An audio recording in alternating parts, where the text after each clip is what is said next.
Make sure you are writing the story you like and daydream about, and not the story that you think your mother-in-law would praise you for. Welcome back to the Wax Quill Podcast. Woohoo! Thanks for watching, my friends. Today we are talking about the biggest mistakes that I see writers make as they're starting to write their book or wanting to write their book, and reasons why they're not writing it. Okay? And this all has a theme, which I will present right now. The theme is you are trying to write your book the way you read a book, and that is your problem. Don't write a book the way you read it.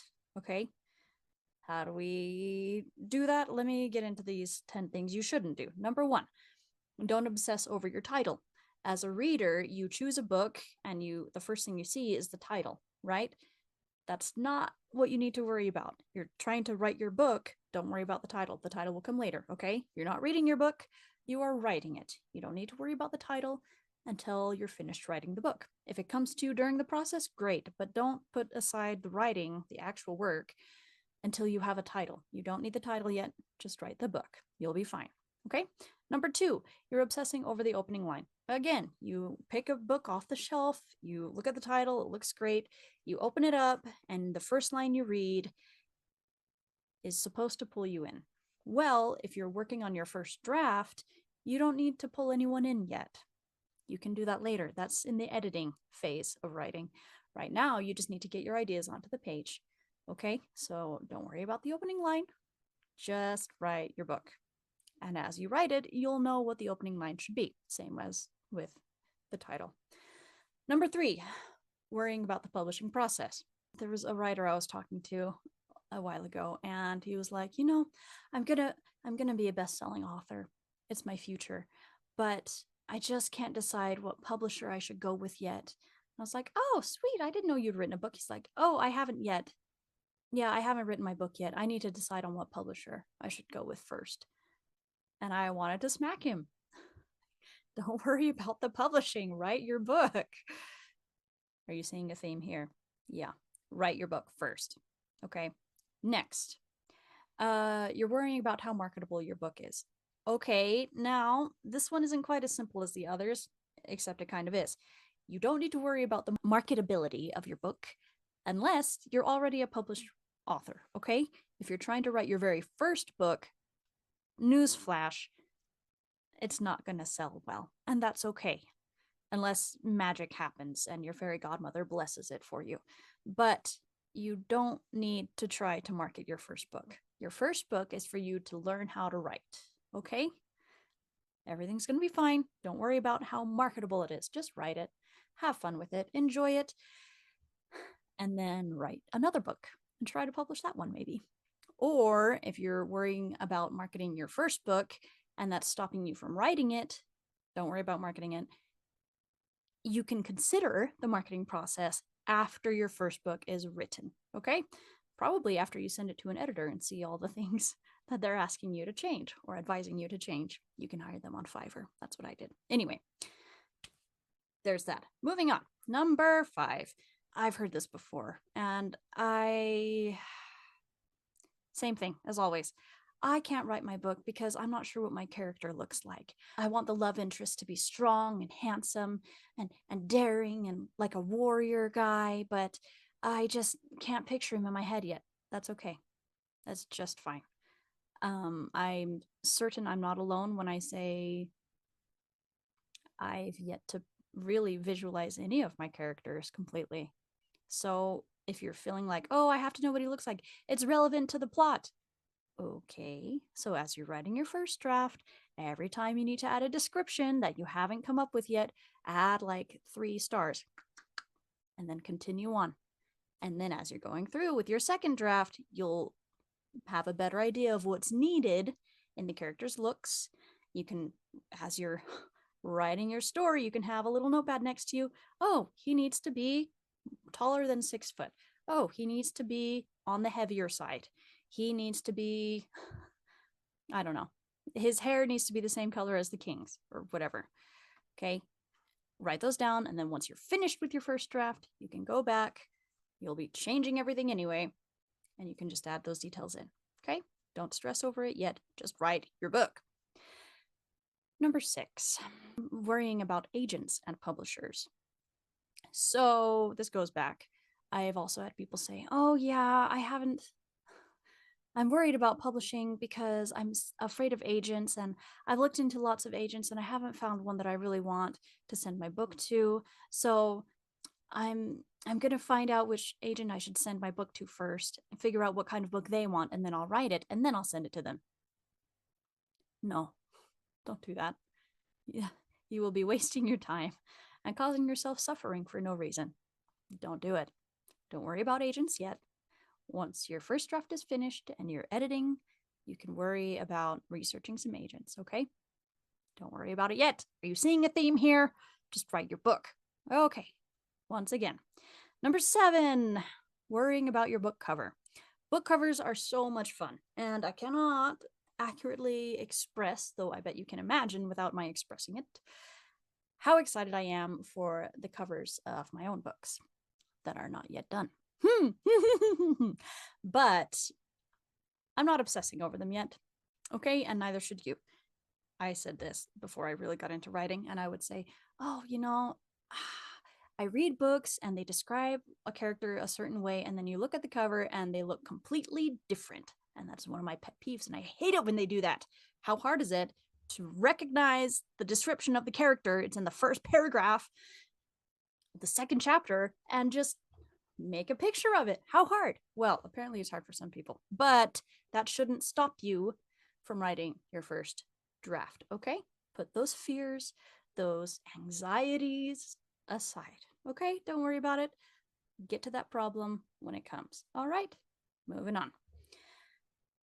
Number 8.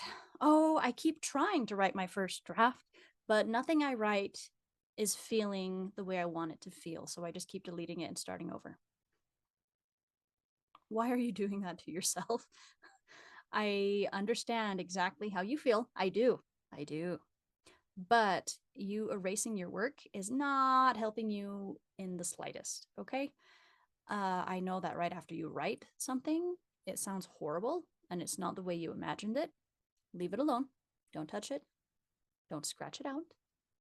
Don't rip it up. Don't delete it. Leave it where it is. Finish writing. Finish your writing time or your writing session or the scene you're working on. Finish it. Don't read it. Leave it where it is. Turn off your computer. Close the notebook. And let it sit for a day. And when you go back, it'll be better than you thought it was. I promise you. There's some sort of magic going on in there. And a better story grows as you let it sit by itself overnight, okay? Just trust me, it'll be fine. Don't delete it, okay? Trust yourself enough. If you're capable of writing a scene, you are capable of making it a good scene. So let it sit. Don't delete it yet, okay? It just needs to grow a little bit. Let it grow. Leave it alone. Let it do its thing for a little while. All right, number 9. Don't try to make it perfect. This goes along very well with number 8. But this doesn't just apply to a paragraph or a sentence. The character doesn't have to be consistent yet. Okay, the plot doesn't have to be really perfectly aligned or have the beats all where they should be yet. Just spew it onto the page. You can change anything you want later on, but it's so much easier to change a book that's already written than to write a book from scratch. So let it be horrible. Let it be the worst book you've ever dreamed of creating or nightmared of creating. And that's okay. You can go back and you'll fix it later, okay? Fixing is easier than building. So just build whatever ugly thing you have to, fix it later, all right? It'll be fine. Number 10, don't worry about names for people's or places. I have written entire books with, I still don't know what the villain is going to be. I call him Mr. What's his name, and his servant is Mr. Some Guy. And I had another person, I wasn't sure if they were male or female because it doesn't really matter. It's just like a shopkeeper who gives advice to sees something and then talks about it later to someone, so it doesn't matter. And I called them, what was their name? Street guy or street vendor. It doesn't matter. You can come up with the names later. Don't let that stop you. If you're already finished with your first draft, then you can worry about that. If you're not finished with your first draft yet, or worse, if you're not writing your book yet because you're waiting for this information, slap yourself across the face, sit down, and write your book, okay?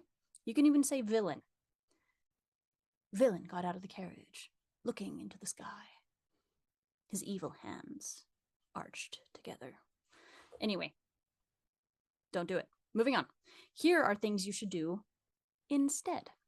Number 1, make sure that your plot has conflict. One of the people I was doing book boot camp with said, "Oh, I have a story. I've got 30 pages already and I just don't know where to go with it." And I was like, "Oh, okay. So what's happened so far?" And she's like, "Well, I have these people and they start on this in this spot and two of them like each other, but they're not doing anything about it, and they don't want to talk about it, and they're with their friends, and then they go from this spot to this other spot, and then they have some conversations there, and then they're going over to this other place, and they're talking about things there." I'm like, "Oh, so is there any arguing?" "No, they're friends." "Okay. Are there any problems they're trying to solve?" "Problems? Yeah. Are they trying to fix things? Are there any conflicts they're working on?" "Oh, no." "Oh, okay. So what we need to do is add some conflicts in, give them a problem to solve, then they'll be motivated and they'll have to jump through a bunch of hoops and it'll be interesting and they'll have to work towards something that they want to fix." Right? Right. And that changed her whole outlook. And she came back to me and she's like, "Hey, here's my story." And she gave me this huge outline and it was mind blowing and it was full of conflict and it was juicy and savory and I loved it. And she's writing that now. Moral of the story is conflict is key. Lovely conflict. It can be inner conflict, it can be outer conflict. I guess that's called internal conflict and external conflict. Yes, conflict is good. Number 2, make sure you're writing the story that you like and the story that you're daydreaming about because you're the one putting all the work in to write it. Okay? So this goes along with don't write the story that you think an agent wants you to write.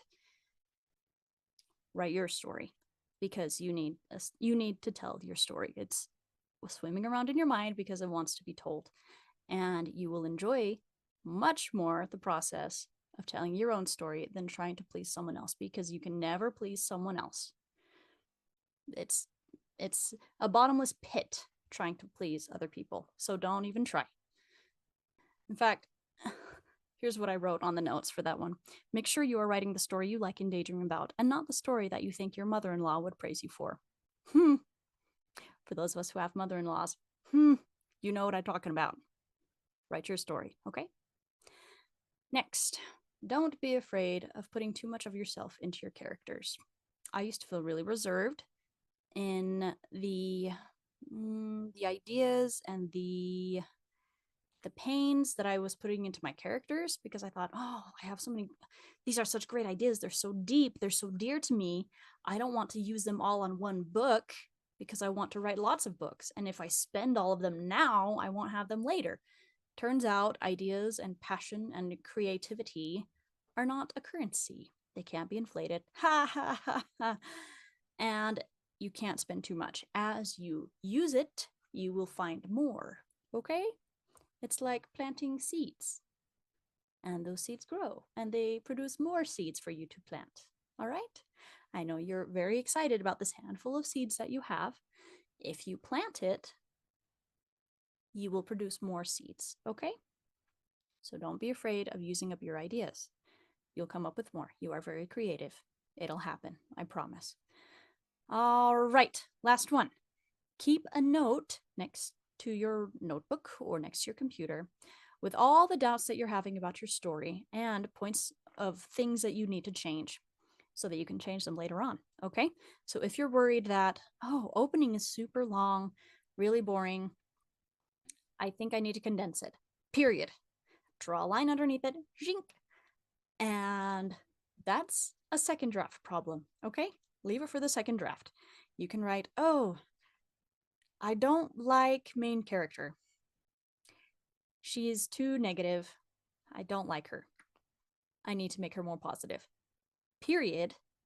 Draw a line under it, and from that point on, write her the way you want her to be written. Don't go back and fix her yet. Now, a lot of authors will give you different advice on this. My advice is don't go back and fix her yet, okay? The best thing you can do, in my humble opinion, is finish the book. That way you'll have more motivation, you'll have more momentum to keep going. It's a lot harder to get halfway through a book, stop it, and start again, and you're going slower now because you're dragging the first draft of the first version behind you and kind of rewriting. And then, oh, as soon as something goes wrong, what do? Instead of pushing through it, you go back and start over again. And you just tie yourself down with all this old writing that you haven't finished. So just finish writing the book, and then you can worry about the editing stage. Editing is like repentance, it's a good thing for you. A lot of the problems that you're having will be fixed with the editing. Don't be afraid of the editing. You're going to love editing your book, probably. Most likely. It's easier than rough drafting, okay? So those are the things, those are the little gems of wisdom I have to share with you today. I really hope this was helpful. Make sure to like and subscribe. That really helps the channel. And comment below with authors that you'd like me to interview. Or if you're an author, find me on Instagram at Wax Quill Podcast. Message me, and I would love to interview you. Let's talk about your book. Let's talk about your writing process. Let's do it. I'm down. That's all I have for today. Now go write your book.